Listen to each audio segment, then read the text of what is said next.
Yeah, so we talked, was it last 2 weeks ago? We were talking about the rise of the streaming wars and the merger between Warner Media and Discovery. We'll talk about that later. But another thing that we talked about was it was looking more and more likely that Amazon was going to be acquiring MGM Studios. Well, uh, aside from some, I think, like FCC regulations of just like, is this a monopoly or not? It looks all but done now that Amazon will be buying MGM Studios for $8.45 billion. This is hardly surprising, but at the same time, it kind of is.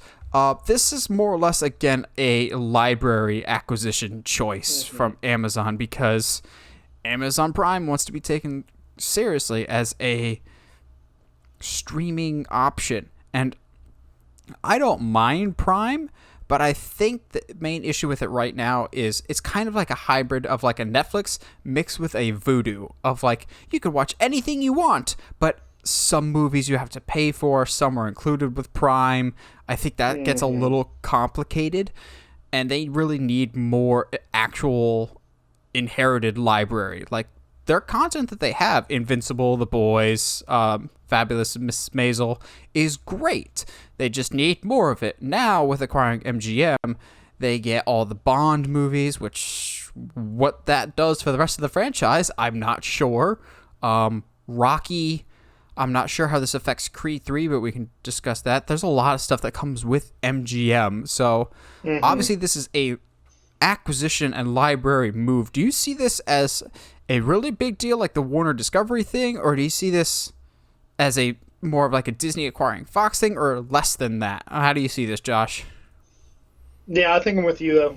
It's more of a library move than it is anything else. I mean, MGM is, in my opinion, one of those legendary studios that's been in the game for a really, really long time. So, I mean, and to my knowledge, I couldn't put anything what they've come up with lately.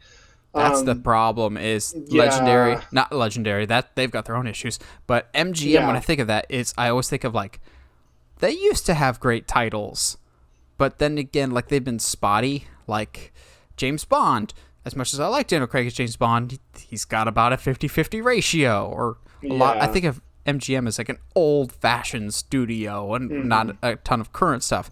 But I think a big part of the reason why they got this was one, to have all this content. I think it's like 4,000. It's got to be more than 4,000 titles because MGM Easily. is a big thing. It's also having the IP. So if they want to be like, hey, we're doing a James Bond spin-off series about the origin of MI6 and the rise of M, which you can have that one, Amazon. You Yeah, can that have would that be idea.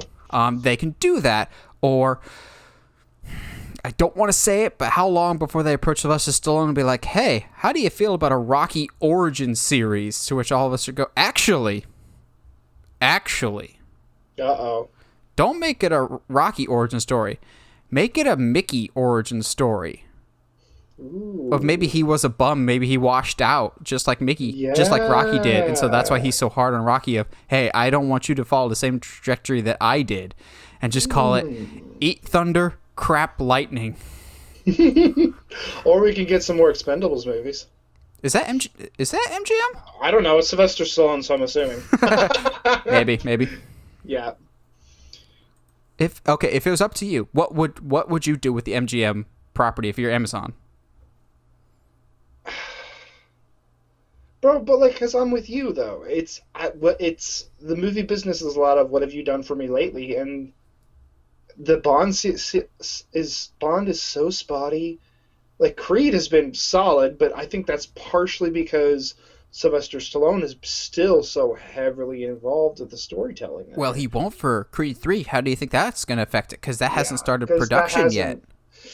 That, see, that's tough because I would hate for them to, after not only producing a good sequel, but producing a sequel that builds on the first with Creed 2, I would hate for them to just put out something that is mediocre, like a Rocky 5 or something. Um, I don't know, man. It's at the end of the day, I think this is more just like a library move than it is anything else. I kind of hope not to see um, Amazon MGM Productions presents this whatever film. You know what I mean? Mm-hmm. I don't know how I feel about all of that. Like, okay, cool, the delivery company is now The in charge of deliverer of movies. content. I hate See, this. at least I think this is not a bad thing because Amazon still is pretty keen on the theatrical experience Yeah. more than some other people that want to shrink it. So I think they're still going to be willing to play ball. I still feel like Amazon has a lot to catch up with because the entertainment business is not their forte. But then again, No. Amazon, back in my day, Amazon was a book retailer. And if they can evolve past selling college textbooks, then to it is now, obviously they can transform into a big entertainment conglomerate. I don't know who the new Amazon guy is because yes, we have Jeff Bezos for our graphic, but Jeff Bezos is stepping down, I believe, in July. So he's just going to have to duke it out with Elon Musk of who's going to be the richest man in the world and who gets to play Lex Luthor someday. So I don't know what the current direction will be after Jeff Bezos steps down. I'm still kind of cautious just because I'm not overly thrilled with what I'm hearing about the Lord of the Rings series that Amazon's doing. Yeah. So I'm just like, I don't want them to, as much as I like Invincible or The Boys, I don't want them to Invincible or The Boys every single show that we get. Like, Yeah. you need to diversify your assets. The programming that's meant for children needs to stay meant for children. You need family content. HBO Max is having the exact same issue. They focus so much on the HBO side of it that they've neglected the fact that, oh, crud, kids watch streaming services too. Maybe we should have programming for them. What? No way! It's almost like kids have more time to watch streaming services than we do. Mm.